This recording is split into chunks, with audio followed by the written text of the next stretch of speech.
Hello and welcome. Good morning, good midday, and good evening. We are here at the Community Empowerment Training number 2 of the How of Happiness. I'm Sylvia Becker-Hill, your host and empowerment mentor, and I'm so delighted you are joining me here today.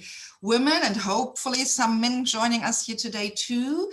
From around the world, I see minimum 3 countries here already chiming in. This is so awesome because we all have somehow connected with our soul's purpose and mission to make the world a better place. Otherwise, you wouldn't be attracted to me, you wouldn't be here. And we all have the commitment to become the best leaders we can be by consciously and deliberately evolving ourselves. And part of what we are doing here specifically in my training, when you are in my world, the unique perspective or the angle I take on leadership. I mean, there are tons of leadership trainers. Why do you choose to be here and not at a different training, right? So the unique perspective or the angle I'm choosing is I'm always looking to dismantle the patriarchy. What does that mean as a reminder?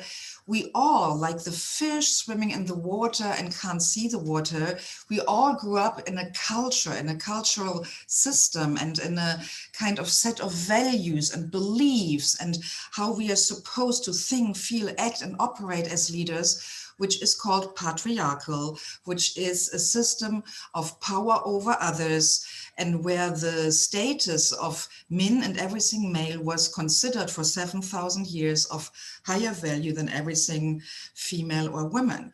And by dismantling that, I mean, we all carry in our beloved brain, mainly in the subconscious mind, all these operating ways, where we women believe we have to man up and work like men in order to break glass ceilings in corporations.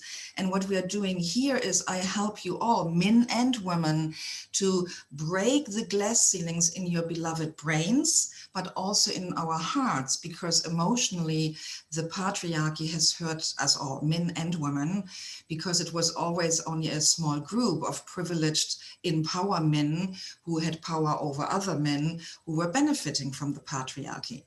And I believe that evolving and learning something new has most of the time a step which sadly a lot of people just don't know about or forget. The first step is often to unlearn what you have previously learned. It's a bit like, imagine you have this gorgeous wall of bookshelves and the whole wall is filled. I mean, there are books already in 2 rows and some books are laying horizontally on the staked vertical books and the books are flying out of the shelf because the shelf is so full. How can you put a new book, a new insight, a new way of operating into your bookshelf, metaphorically speaking? You have sometimes to unlearn things. You have to sometimes clean out whole bookshelves of things we believed are working and functioning for us in order to move forward.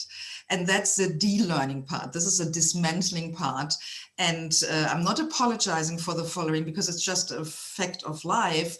These unlearning can sometimes be uncomfortable, painful, and trigger resistant. So that's just here a bit of a disclaimer or explanation that my school of thought, as joyful I am committed to make it to you as a learning experience with me, there is a part of challenge. There is a bit of an eye of a needle to go through, because our brain, our beloved brain, is hardwired to hold on to what we have learned in the past. Because for 10, 20, 30 years, we believed that was the right way to do things.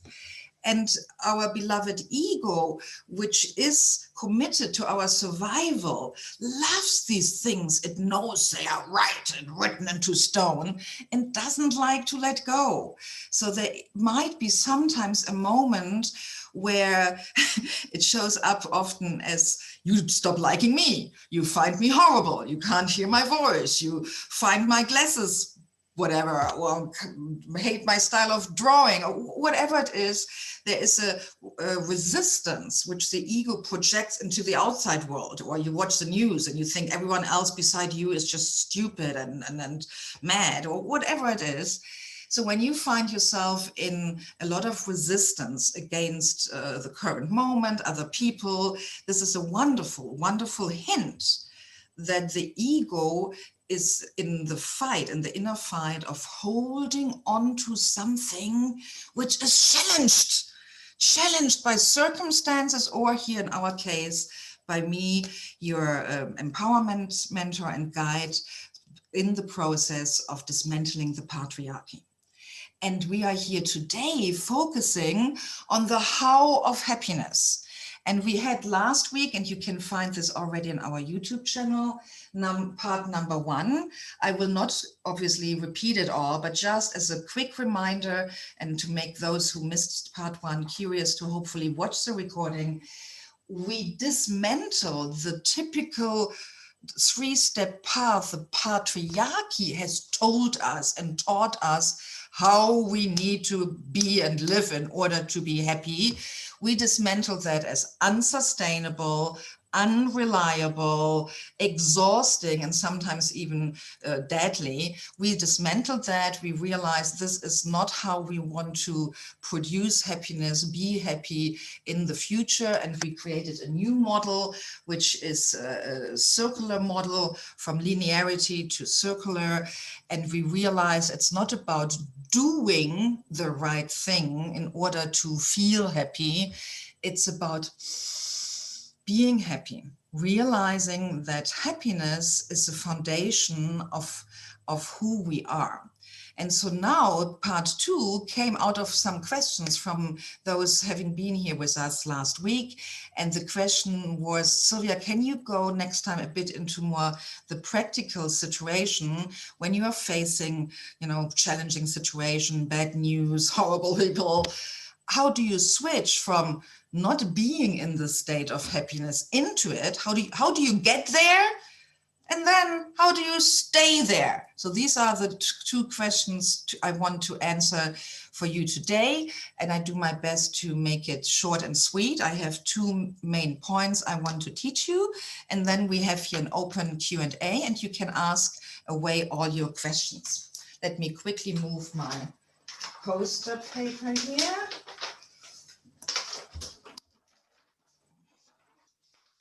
So the how of happiness number 2. So when you are in a challenging situation and you don't feel that you're not aware of your beingness of happiness, you don't feel happy, you feel maybe triggered, angry, or scared. First of all, there's always a challenge in these situations. When we are threatened, attacked by outer circumstances, our brain goes into stress mode. And without going into stress management right now here deeply, I make it today very simple. Under stress, it's not easy to remember the things I'm going to teach you. So there, I just, as a disclaimer, you need to give yourself a bit of time to train what I'm teaching you here. For some people, it's sometimes an insight, like a light switch, which is switched, and then the light bulb goes on, and that is such a big aha, and it shakes the brain, and suddenly it's like literally turned on, switched, and it stays. And for some other people, it takes a few weeks to again and again help yourself to remember what I'm going to tell you. What I do when I learn new paradigms, new rules, when I have these big discoveries where I sense, ooh, sadly, it's not yet hardwired. It's not just a switch turned around and I need to remember it. I do very simple practical things like little Post-its I write down an insight and plaster around in the moment, mainly my PC screen. Or I make Post-its come now in all sorts of sizes. I have big ones and I put things at my door or at my mirror in the bathroom. Or great place for a lot of people, if you are a snacker and love to go to the fridge or your pantry, put reminder post-its, for example, of some of the things, the memes we are going through in a moment here. Put those on the door of your fridge or the door of your pantry if you're a snacker. So find places in your house where over the next days and weeks, you literally can remind yourself and your brain, because as long something, a new way of thinking, feeling, operating is not hardwired, and that takes a few days or weeks, the science is still out there when it comes to habit creation. Some people say it's 21 days, 30 days, 60 days, 90 days, depending which book you read, you find a different lengths. In my own personal experience with myself, it's very specific for the habit. In my experience, which is another teaching, training about habits, but to make it long story short, it depends. It depends on a lot of factors. Some habits can be created in 3 weeks, and some, I had habits in my life I was working on daily for months, and then a super big crisis, a super change happened, especially when you move and your whole life is, you know, turned upside down, and the best habit you felt hardwired and established forever flies out of the window, and you don't recognize yourself, and you are like, I worked so hard in creating this habit, and where is it? And you can hardly remember how you did it. So for me, I think all these schools, they should stop fighting over the number of days and just accept that things are more complex as they try to make it or promise us. Yeah. So yeah, for me, the world is super complex, and I don't have I'm committed to make it as easy for you as possible. And I want first to acknowledge that some things take time and things are unique and complex. So the memes of today, or the powerful shifts I want to give you based on training number 1 from last week. And the first one is more or less a kind of condensed summary. When you are getting, let's say, an email or a phone call or something you sense triggers you into angry or resistance or sadness. I mean, gosh, in the last 12, 14 months, we had a lot of things to be sad about.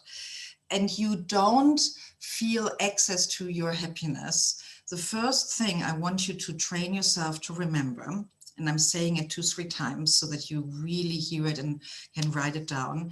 And write it down when I say these kind of memes, even though I have researched them and come up with a formulation I believe works. Sometimes words, especially English is not my mother language. Here are several people on the call. English is not your mother language.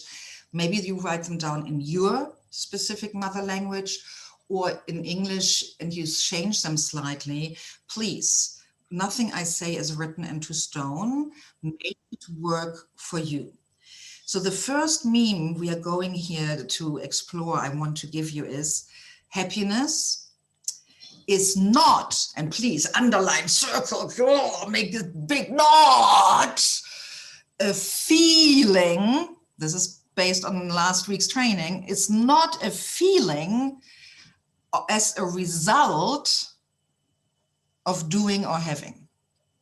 It's literally the summary from last week. I say it again. Happiness is not a feeling that results from doing or having.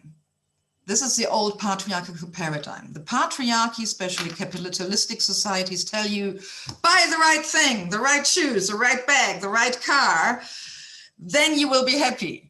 Or do the right thing, the right sports. Here, buy yourself a Pilates recliner machine, or get into the right gym and do the right kind of workout. Then you will be happy. Yeah, all these promises in the patriarchy, yeah, pretty BS from a neuroscience perspective. Happiness is not a feeling that results after the right doing or having. So that is the thing I need you to remind yourself, to dismantle the old wrong promise from the patriarchy. Remind yourself. And now to give you a positive one, because I know some people here probably on the call think, Sylvia, didn't we learn that the subconscious mind thinks in images and the word not or no is abstract and can't be remembered? Different topic. Yes and no, I will not go into that. The first step is to de-learn, to take the book, the old book out of the shelf to make space for a new one.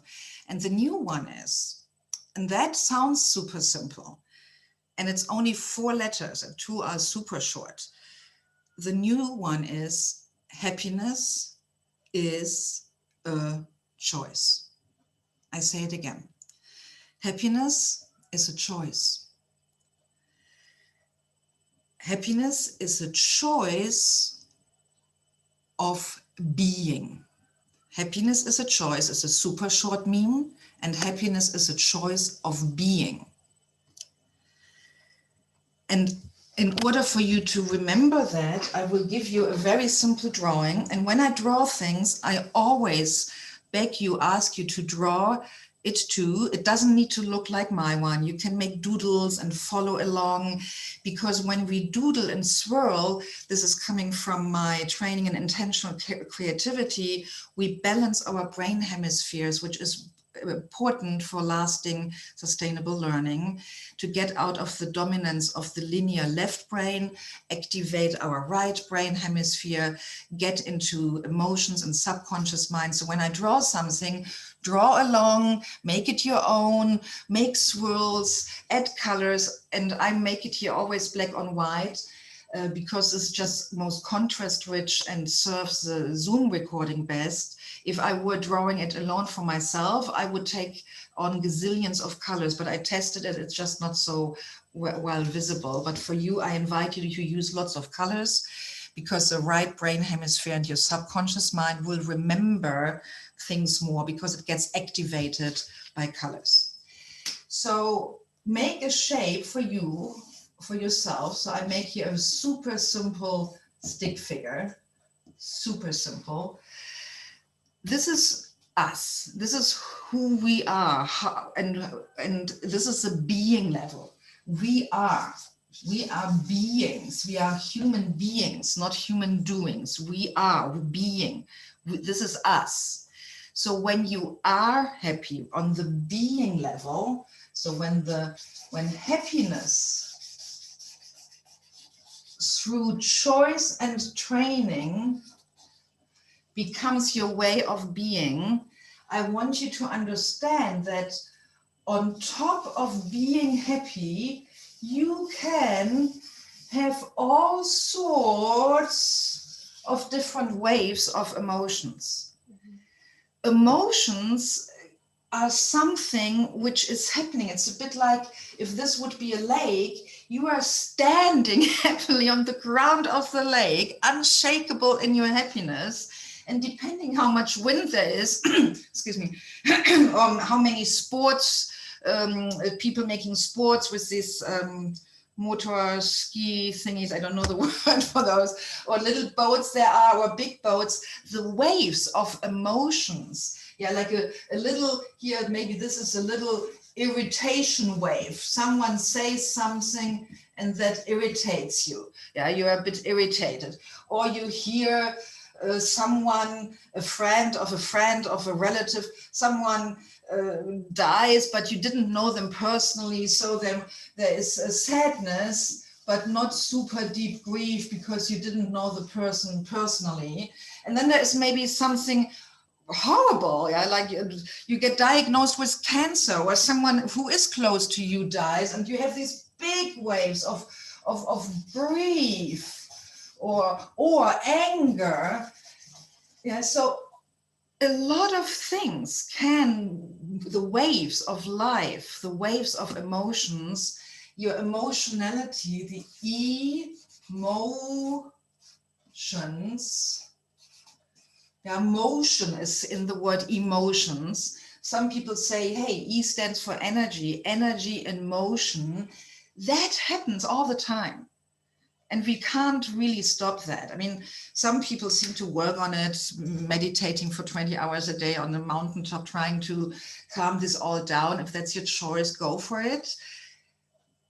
for me, it's about, and this is a part of training, what you asked me, how do you get to that? For me, and this is not that I say this is the right way for everyone. For some of you, it might even not work, but I just invite you to explore it. I always say, don't just take what I give you, put on the researcher hat and test it and modify it. This has worked for me and a lot, the majority of my clients, which is understanding, and now I'm taking here a different color, that there is a beingness, and on top of the beingness are all these kind of waves of emotions, are the things every day which can change. But here, through reminding yourself and training, you can make a level of happiness on a being level so unshakable that you, in the middle of this, you feel the emotions, while underneath, you know, you trust, your happiness becomes more and more unshakable. And for me, the most beautiful, I'm always cautious with the word enlightening, but I had some, let's say, bliss-filled moments of enlightenment around the death of my father, where there was so much grief in me, and especially empathetically feeling the pain of my mother's grief after 56 years of marriage. In the midst of horrendous pain and grief, there was a state of bliss and happiness, of being in the moment. I feel tears now coming because it was so unique, which gave me the ultimate proof. If I can sense my happiness being unshakable in the most horrible moments of my life, when I had to, help getting my father's corpse ready to be taken out, and I was alone and managing his cremation, etc. These moments were my test if this model is really true. And again, I don't say it's true for everyone. I hope it is, because for me, it's amazingly empowering. It's one of the source of my strengths. A lot of people ask me, gosh, Sylvia, how do you do that in the midst of this and that? Because my happiness is unshakable. Does that mean I feel the happiness all the time? This is another big distinction between being and feeling. I can be happy and so distracted. Like last Sunday, I will not go into details because they would be a bit too embarrassing, and they are very private person with my husband. But it was Easter Sunday, and Easter is so loaded for me with old, beautiful memories from childhood. I always get melancholic now on Easter Sunday because I miss my mom so much, and certain things. And with the pandemic, it's not possible to live Easter Sunday the way I wanted to. Anyway, I got I completely fell down in a hole. And I was so deep in my hole 2 days ago that I'm looking at my clock to remember what I did when, for how long. I think for around 2 hours, I was not connected with my happiness. My mind was spinning out in memories and in expectations and in things I wanted to be different on that day. And my mind was, so I was literally distracted. I was not connected with that. And now I give you the second piece of my content today, these answering the question, but Sylvia, okay, you will commit now. You are honest. You're telling us, even though you are a happy being, you lose it sometimes. There's a difference of, there is something, an existence. For example, we have a cat, Princess Leia. We love her so dearly. And after our last cat got killed, we are a bit anxious now about her. So, and she likes to hide. We have a big house. So like once a week, she hides and the whole family is looking for her. And she found now the weirdest things, like getting into a drawer chest behind the drawers when there is a gap. So when we can't find her, when we don't see her, does that mean she doesn't exist? It's a so-called Heisenberg quantum physics problem. If you have a cat in the box, but the box has no window and no door, and no one can see the cat, is the cat still there? My point here is, even when you don't see your happiness, if you look into the mirror and you look horrible and there is no smile, or if you are not aware of your beingness of the happiness, does it mean the happiness is not there? It's like the cat in the box. So yes, after this training, life will go on and you will get distracted from being present to your happiness. And again, it's about training yourself. It's about making these post-it notes I told you about 15 minutes ago. And also, and this is now my second, hopefully, gift for you, I switched myself on Sunday after around 2 hours of misery and nearly causing a fight with my beloved husband, who had nothing to do with that. It was all in my own head. I have one brilliant question which helps me to switch myself out of it, and which I use with my clients. My clients don't like me in the moment when I ask this question, but it's brilliant. It's absolutely brilliant. And to see if you're still with me, give me now emoticon or visual thumbs up. Do you want to know the self-coaching question which gets you back into happiness? Really? Are you still here and awake? You want to hear it? Okay. It's a question your ego will hate. It's just a warning. Your ego will not like it, because it's most of the time the ego doesn't. It's a sad thing. The ego is fighting for your survival, but not for your happiness. So the ego often doesn't like these coaching tricks I'm giving you. So most of your egos probably will hate me and judge me like crazy. So the question to get you from the distraction of what's going on superficially into the connection and the awareness of your happiness is the following. What is more important for you? To be right or to be happy? Question mark. What is more important for you? To be right or to be happy? I say it one more time and then I explain it, and then we open it up here to questions. The self-coaching question to switch yourself back into the awareness of your unshakable being happiness is, what is more important for you? To be right, which is a part of the ego, or to be happy? And that brings you back to my second part of point 1, which is happiness is a choice. Happiness is a choice. And I tell you, when I'm pissed at someone, especially the last 5 years here in the United States, politics gave me a lot of moments where I chose to be right about things. And I was often very miserable and not happy, but I was so triggered and so mad on certain people, I will not mention the names, but to give me credit, I was always present to my choice. I knew what I was doing. And I literally gave myself, sometimes was looking at my phone's timer, okay, I give myself now half an hour to be really mad about blah, blah, blah. It's a choice. And the question to bring you back is, what's more important for you right now? To be right about that, I don't know, the diagnosis you got from your doctor sucks and that the doctor is the wrong doctor, or that the tax department is wrong, or that you shouldn't have lost your job, or that person shouldn't have just said these mean things. What's more important? To be right about what you are resisting, because the things which cause the waves is ultimately caused by a resistance against what just happened, what just is. It's a resistance against reality. The ego doesn't like to surrender to what is. Surrender. I want to be in control.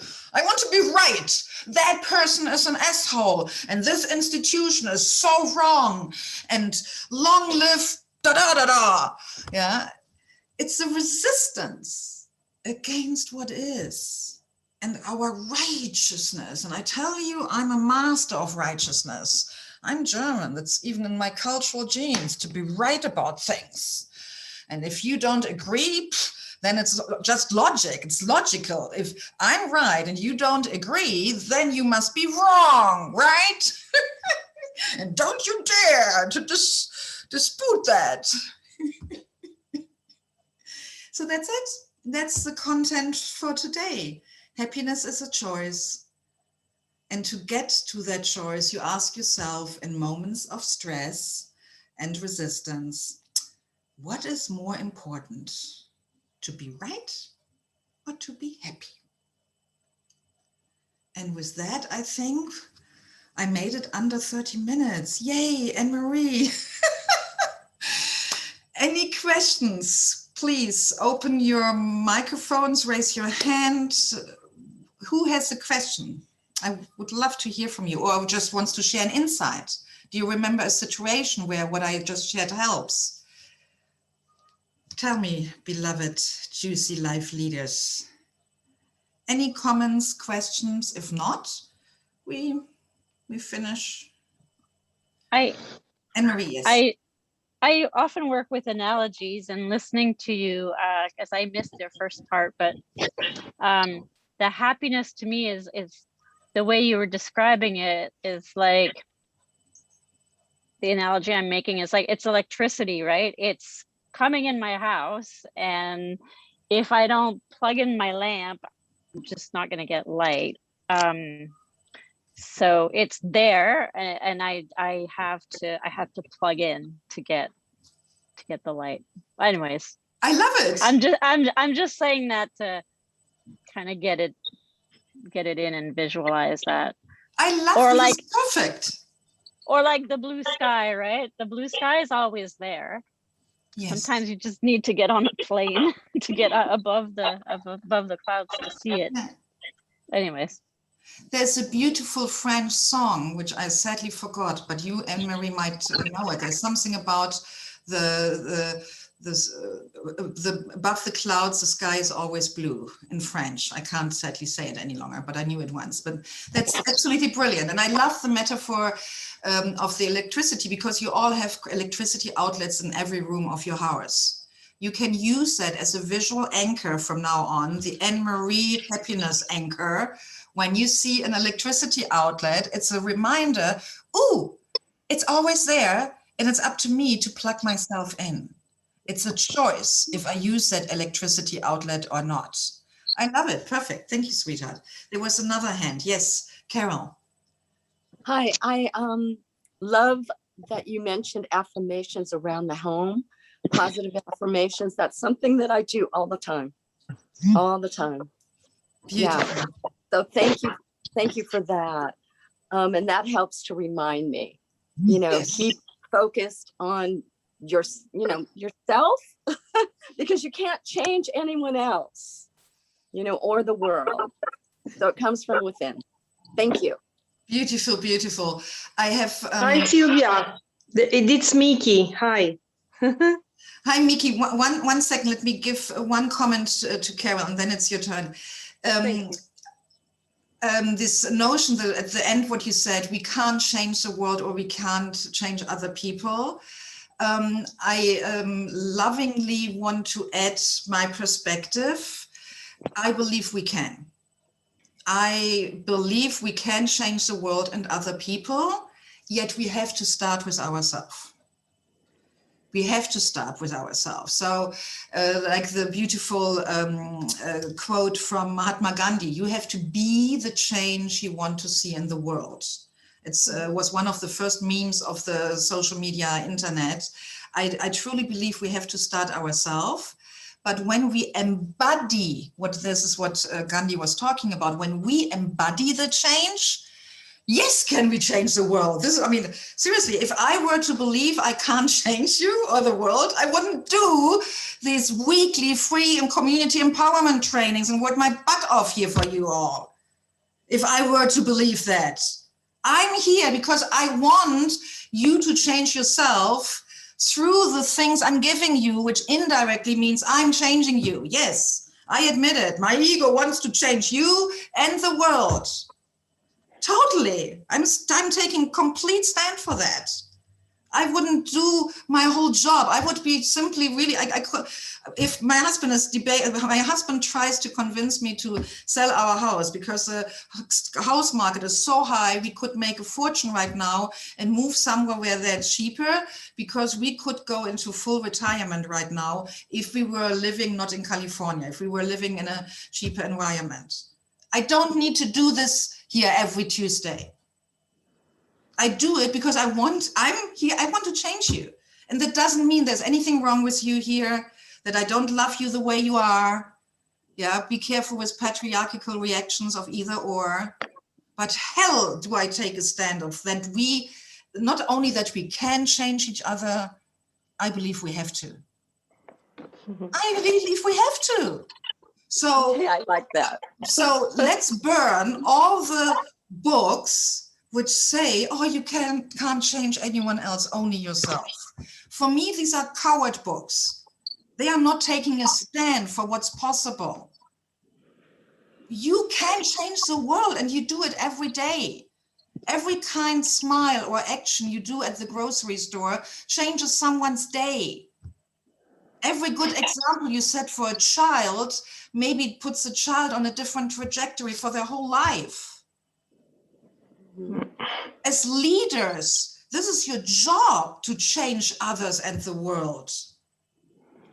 So Carol, thank you for triggering that in me, because that really feels so juicy in my body. And Mickey, you are now next. But hell yeah, do I embrace the stand of changing you and the world. Thank you, Carol, for reminding me on that. I forgot why I'm here, why I got up out of bed this morning. I'm here to change you, period. Yay. That feels so good.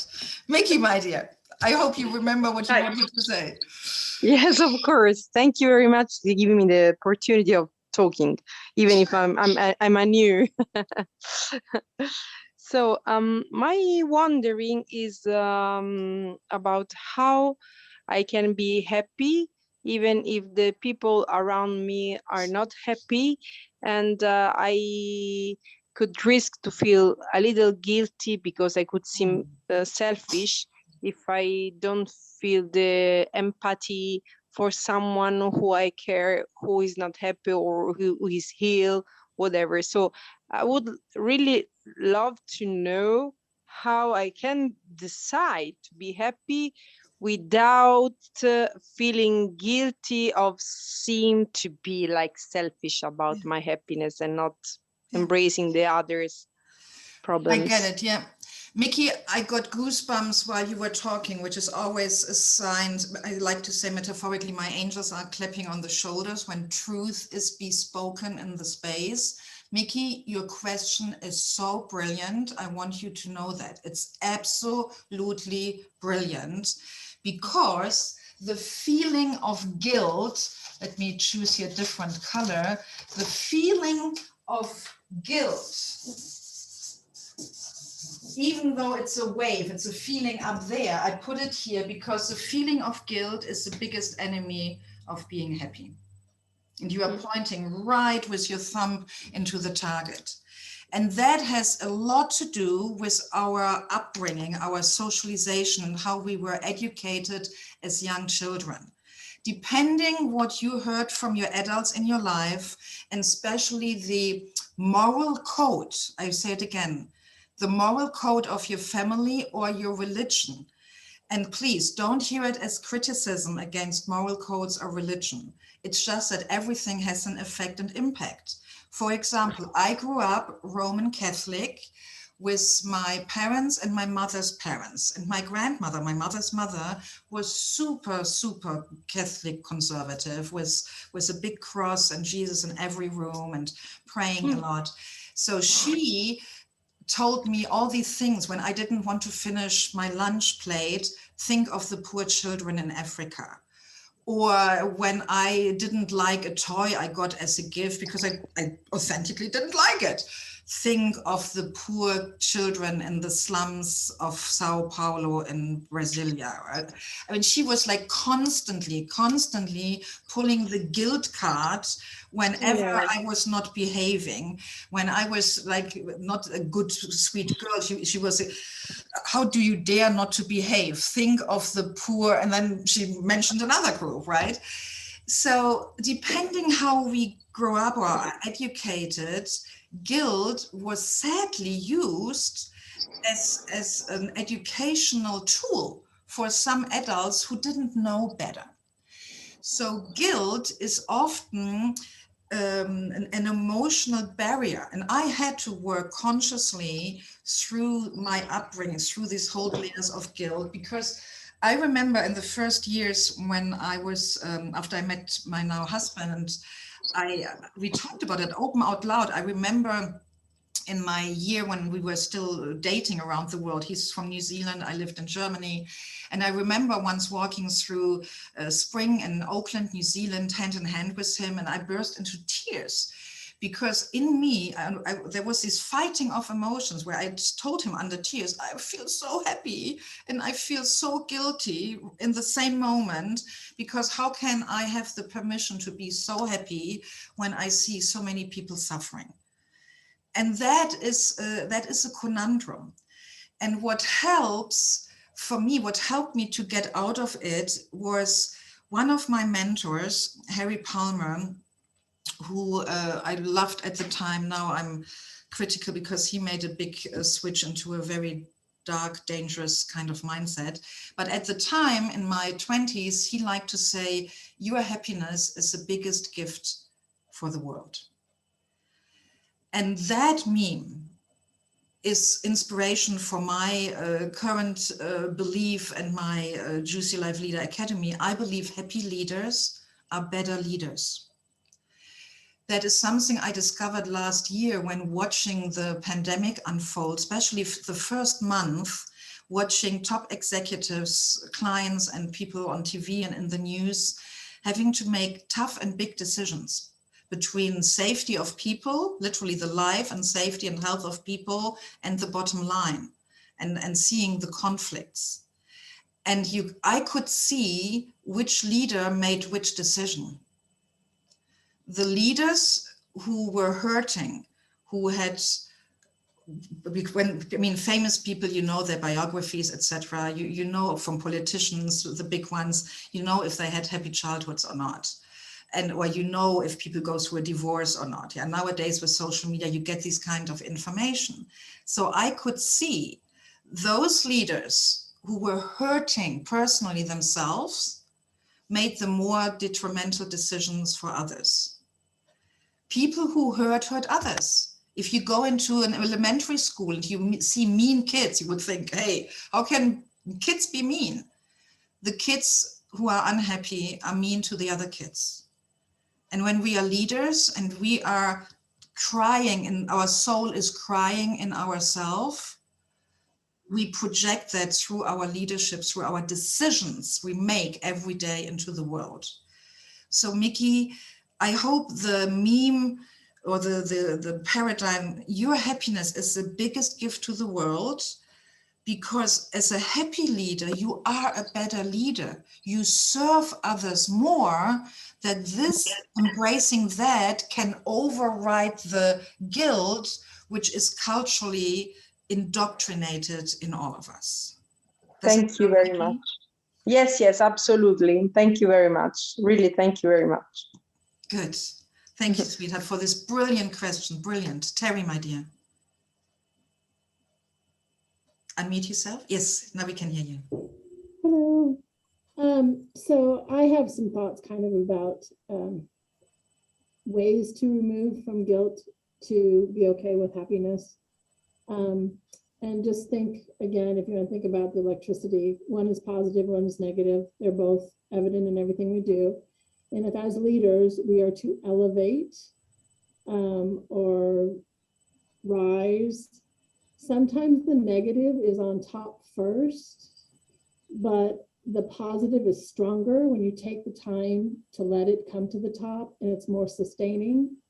And I think that the way to sustain and be okay as a leader to elevate others and be okay with your contentment or happiness when others are not is as leaders, and I think particularly women are better at this than men, but I do know some men who can do this. If we lead with vision as our guide, we envision something better and we envision more. And if we can always keep in sight what's that, call it the promised land at the end of the horizon, or where we're going with a vision in mind and elevating others to come with us toward that vision, it gives you permission to be who you are and to give, I've been doing a study lately of tough empathy. So to give others empathy for where they are, but to be tough in knowing that the vision is where you all want to go. And I don't know if that makes sense, but it's sort of a step-by-step way to frame the how can I be happy when others are not. Yeah. So, yeah, thank you. For me, it makes sense. And I love your focus on the vision. So for all of those of you who are leaders and lead literally people and teams, the vision is the image of the positive alternative reality, which from my worldview, from neuroscience, is so important to get out of our negativity bias, because the brain, I taught you a few weeks ago in a different training, the brain is wired for your survival. Your ego is always looking out where is the negative stuff, the threat. So if we don't have a vision as a counter reality, the positive image of an alternative world, the vision balances out the brain's ego's tendency to focus on the negative. So we could drown in guilt if we wouldn't have the vision of how we would be better leaders, creating a better world through our happiness. So thank you, Terry, for bringing in the power of the vision as a path and also a tool for us leaders. A good leader has to be a good visionary. Otherwise, you might be more a very good manager. There's, for me, a difference between a good manager and a good leader. And this is a bit of going here beyond our happiness topic of today. But one piece of the distinction, good manager, good leader, is that a leader has the power or the archetype to be also a visionary. And I have worked with lots of official leaders who just personality type wise struggled with embodying and embracing that kind of visionariness. So if you struggle with that, just know it's okay to have a team member who takes on that part and becomes the spokesperson of your vision, if it's just not your thing to be the, rallying around yourself visionary type of person, because it's a certain energy and archetype not everyone has in itself. So, but don't give up as long as you as a leader know how, as Terry explained it so beautifully, how important the vision is as the alternative image of the better reality. And then you just make sure you have someone on your team who is like added to you, who is the spokesman of that person. And your share, Terry, triggered another comment on my side about guilt, a bit adding to Miki what you ask. This is sometimes stepping on people's toe, what I'm going to say. Guilt for some people, how do I say this correct in English? Guilt for some people is also a way out to not become an activist or change anything. Because, I feel so guilty. These poor children are, in poverty, or these poor forests are dying, or our poor oceans are dying, or poor. So I feel already so bad. I feel so guilty for all of this. And oh my gosh, I can't. So by them being a bit like a martyr and sacrificing their own happiness by feeling guilty, their brain, their ego thinks, I'm suffering enough. I'm paying here by being guilty, so I don't need to do anything about it.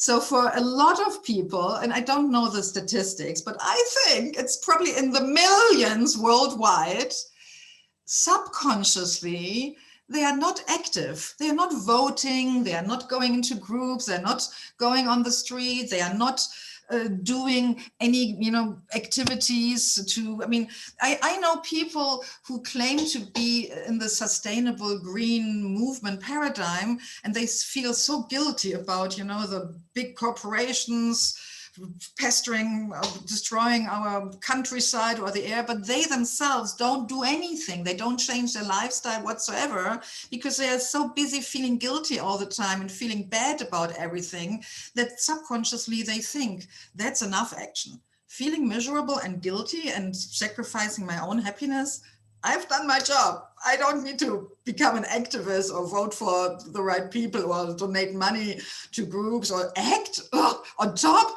No. I sacrificed my happiness. I'm guilty all the time. I feel miserable.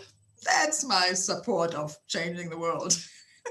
But and then your guilt saps your energy, so you have no energy to give to anything else because it's just Yeah, being a martyr is a really hard, exhausting job. Linda, is that hand up or is it just thinking gesture? We can't hear you, my dear. You have to unmute yourself, Linda. Yes, I've been trying to, while I've been listening to everybody, I've been trying to formulate what's going on in my head with happiness and the guilt. And I've been an activist for healthcare. I'm the League of Women Voters healthcare chair for 5 years. And I've been very active, but I've just told my husband T within the last months, I've felt so guilty because I'm so burned out that I keep my education going, and I feel like I should be out there working so hard for all these millions of people who need healthcare, and I know how to give talks and speeches, and I just feel like it's zapping my happiness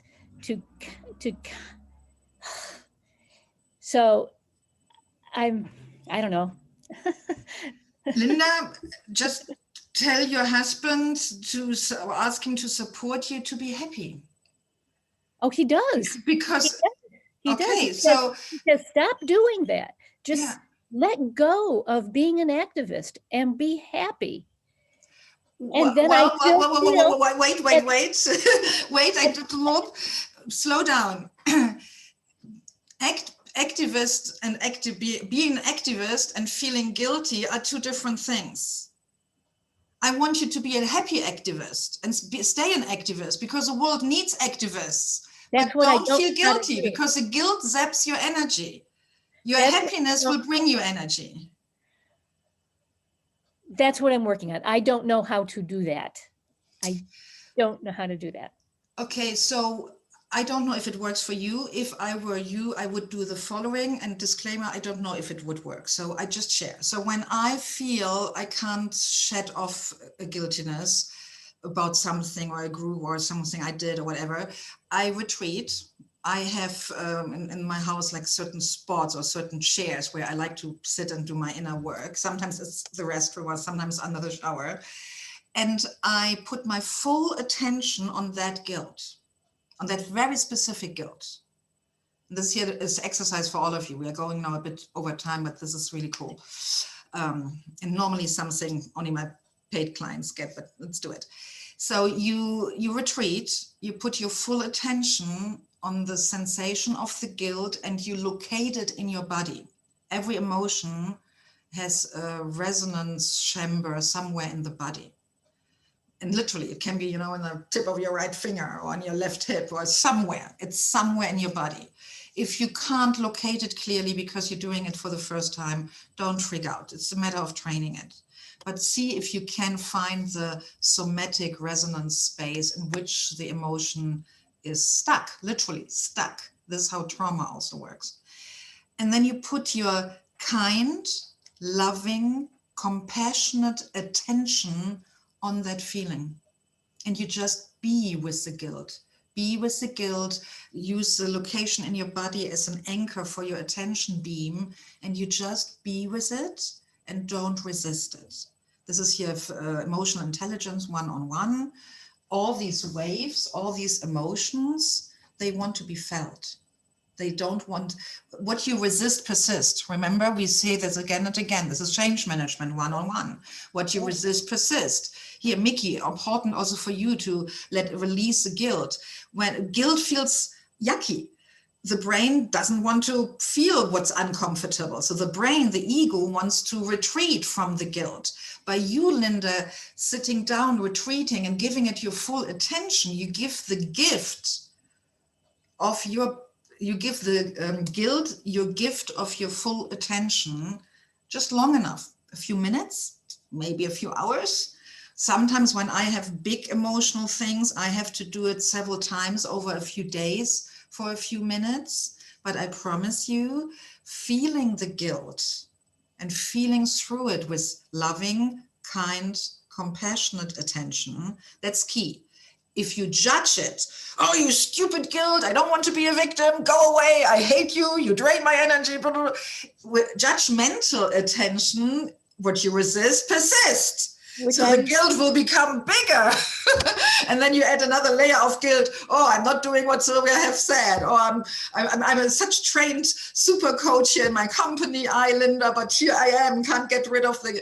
So then you add other layers of guilt on top of the guilt, like a big fat onion of layers of guilt, and then you drown it. Yeah. So resisting what's there is the opposite of happiness. And remember the question, the second golden nugget here of today, what is more important, being right or being happy? And being right sometimes means for the ego, oh, you have to be guilty for. I mean, I have decades fought with guilt because I often felt so blessed in life. I mean, right now, it took me some time to without guilt, enjoy what I have created here, my life. I live in paradise. I have so much space to call my own. And it's so damn beautiful in one of the most healthiest microclimates on this planet. And I enjoy it so much. And to get to that without feeling guilty, it took me literally a few years to again and again discover another layer of guilt and feel through it and release it. And I think, Terry, you used the word, or Mickey, I forgot the word permission, to give myself the permission that I can be happy without the need to feel guilty. It's a process, Linda. But please stay an activist, just become a happy activist. Thank you. Thank you, Sylvia. I'm going to listen to this over and over and over and over again and do exactly what you said. Thank you, sweetheart, for your loyalty and trust. So we have to come here to an end, but I saw here some important chats going on. So I will read them carefully after we are finished. Just for all of you, if you want to save the chat, click on the chat. And then in the bottom right of the chat, there's a little square with 3 dots. Click on those and it offers you the option to save the chat on your own PC, because sometimes there are really cool things being said by your peers, or you want to remember names, or you want to network, or there are links of resources or books mentioned. I saw here Terry and Anne-Marie were referring to Don Finn, one of the speakers of the Juicy Life Leader online conference we had last summer. By the way, the whole conference replay will be a cost-free bonus for my Juicy Life Leader Academy, because the interviews were labeled by 80% of the speakers as one of the top 3 interviews they have ever conducted with someone, because of my unique, they said, unique style of interviewing. I've done it for the first time, so I had no comparison. But it's such a brilliant collection. And Don Finn is one of the speakers with his beautiful concept of 40-40. And he uses the model of so-called transaction analysis with the role of the victim in connection, and Terry pointed to that out, that guilt is a state of victimhood. And this is what I meant when I said that a lot of people think they've done their job by feeling guilty. Because and that is a bit this whole victim thing. I'm a bit cautious in the moment using the word victim because of a lot of political discussion, especially in the United States, and a lot of upheaval between different groups, because the word victim gets used in the moment in the media a lot, and not often super clear about the distinctions and differentiations. And some people use the word victim, sadly, to hurt others by labeling them victim. So I'm a bit cautious with the word in the moment. And yet the whole concept of transaction analysis, which was invented, by the way, in Germany, is absolutely super, super brilliant to understand the dynamic between people. So if any one of you wants to research that, just Google transaction analysis.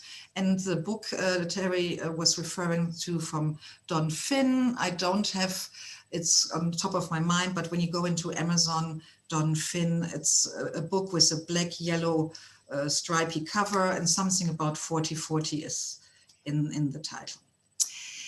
So everyone, this is a community empowerment training. Next week or in 2 weeks, I'm not sure yet, I will open the Juicy Life Leader Academy doors, and there will be a celebratory birthday training where I will train you in the evolutionary big paradigm shift, which is needed for leadership's evolution. Yet if I'm not getting ready by next week to do that, I would like to have a fallback topic based, like always, on your input or questions. From what you learned today or what we discussed, what is a question which you feel now being opened up, you would love to get answers? Then I will either answer that question next week or in 2 weeks. Any questions, any topics? We touched on lots of things. Eleonora, you took just a deep breath. Anything coming up? Breathing is always good. Breathing deeply brings often something up. No one has any ideas, Sita? You have your hand up, yes. Yes, Hello. Sita. So you're a businesswoman, you're a coach, right? And you know that I'm on the path of being a coach too. So I guess my question I've been really harboring for a while is how to not take a rejection personally in business. That's something I really want to know how people deal with, because that's a mind fuck. That's been, in a way, right? Because when a client told me she wouldn't be working with me after 2 weeks of telling she would, I just went into this dark place, right? And I wonder if that would be the next all the time, or I would learn. Well, I hope I learn to like bounce back faster, because I choose to be happy for sure. Yeah, beautiful question. And we can open it up. The core question is how to take rejection not personal. Because it doesn't need to be only in business with clients. We know it everywhere. It can be in your love life. You know, if you're single and you fall for someone, oh my gosh, you have a crush on someone and that person then says no when you ask for a date or something. Oh my gosh. Yeah. So rejection is obviously one of the biggest pains we humans can experience. It's a beautiful question. So how to take a rejection not personal, how to protect ourselves from the pain of rejection. That's a beautiful topic. So watch out for either the email you get when you're on the email list, or if you're in my Women's Empowerment group, Anne-Marie will create the next event. So we will definitely have the topic of how to take rejection not personal, and we will have soon a birthday party for the Juicy Life Leader Academy doors opening, and the birthday party obviously will be here a training, and it will be the what I perceive as the current needed archetype shift in leadership, from where we come from the past and the patriarchy, and how we can evolve as an invitation from my side to move into the future and to create together a post-patriarchal society. And speaking of together, this is now a big request I have. My branding of recent years and my community consists mainly of women, as you can see here. We are all women here. Yet my life and my work, as how I started, was focusing on men.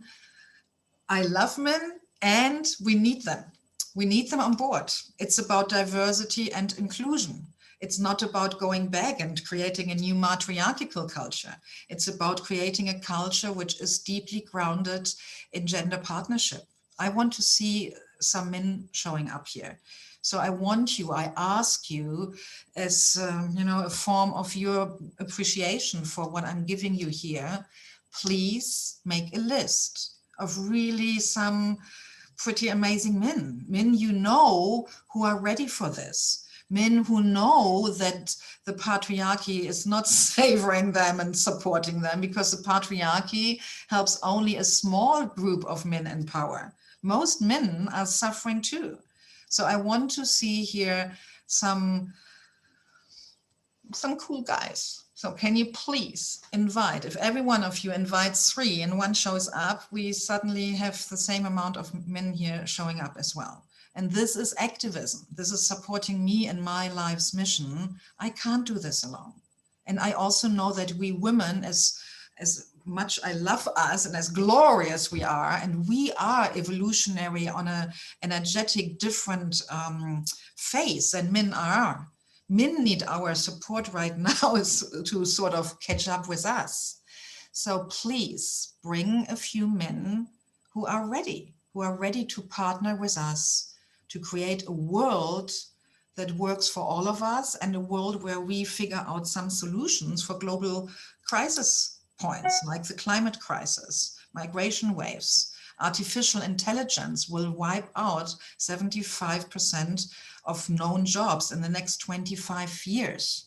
We have some problems to solve, and we need the whole, and when I talk about men and women, the whole bandwidth of gender-typed brain types. We need creativity to be unleashed, right? Britt and Sita, you both here are from the same background school in intentional creativity. You know that. It's about unleashing the full capacity of the human creativity.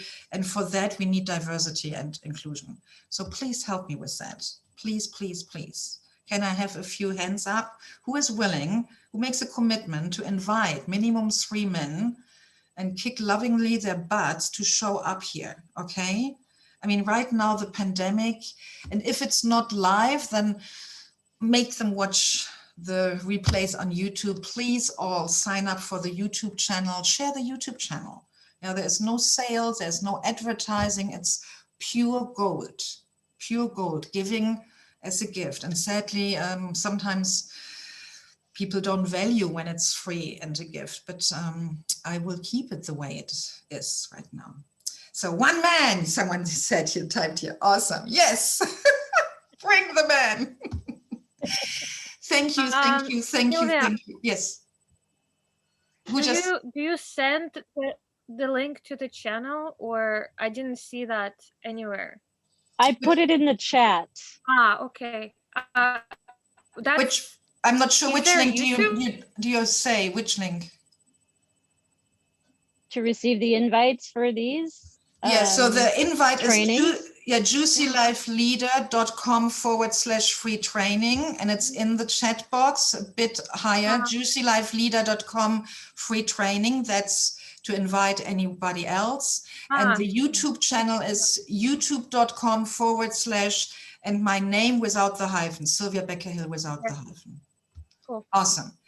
So thank you everyone for being live here. Thank you, beloved viewer in the replay. Thank you. If you're a man watching the replay on YouTube, we so welcome you here. We need you. You. We all are needed. We all matter.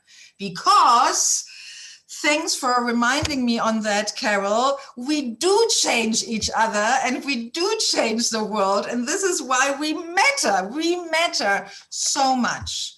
So thank you all. Have an amazing, super cool week. And if you have not watched last week, it is easier to implement what we talked today when you unlearn the old stuff first. And this is what we did last week. We dismantled the old ways how to get to happiness. So make sure you watch the replay on YouTube. Excellent. Yeah. And we have a one sheet you can fill out. It's also in the invitation emails.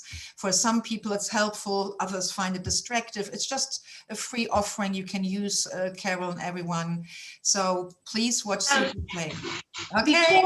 Yes, can I say just one thing? Because Sure. I was silent all the time today, but the topic was for me quite scaring. No, because I've been living the last months in a state of unhappiness. So it was a choice of being unhappy. Now, today that you discussed that, it was really striking. So I was silent for that. But something that came to mind now was the fact that sometimes men feel threatened by women gathering together. So it's like they think that we want to take away their power or something like that. So maybe that's why they think they're not welcomed, or that we want to organize, I don't know, some coup or something to destroy them, their power. So maybe it would be interesting to have some open discussion with men, even to show them that it's not a question of power here, but it's to build up something new together. So maybe. You're absolutely right, and I'm looking forward to have this kind of discussion, and yet we need more men to do that. We had a few meetings where we had, I think the highest number was 3 men or so, but you're absolutely right. A lot of men, for completely the right reasons, feel threatened, because officially, historically, there is a threat. The patriarchy, the old culture is in decline, but I don't start going there because this would open another whole thing and the time is way overdue here. So everything you just said, Eleonora, is correct.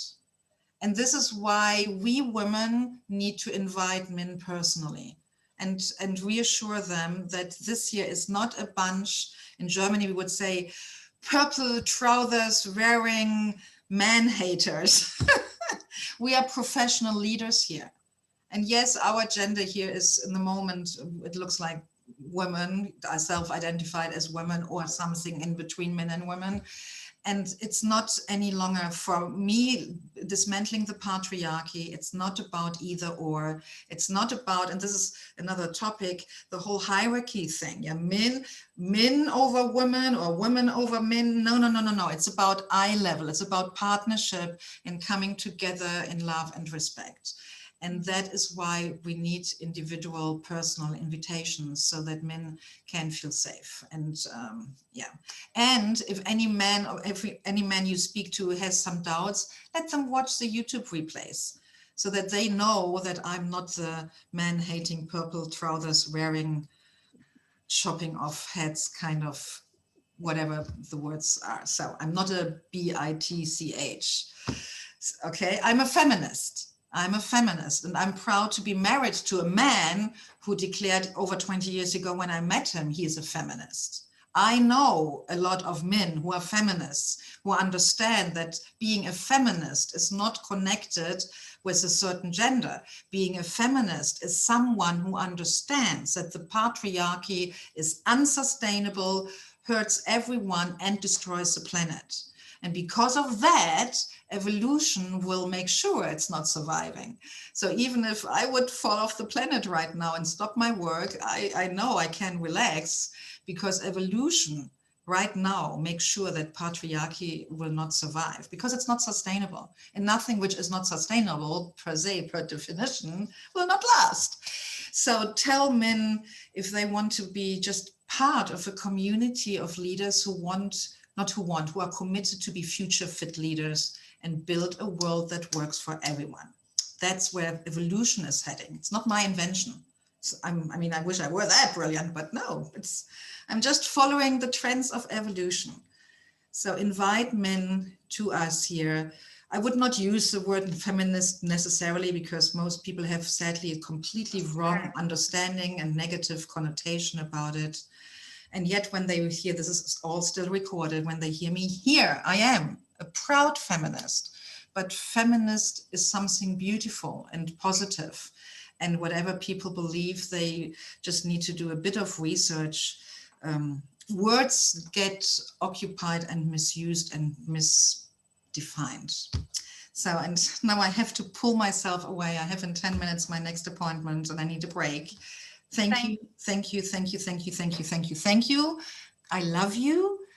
Remember your matter and your happiness, not your guilt. Your happiness is the biggest gift to the world. Mwah. Bye. Bye, everyone. Bye.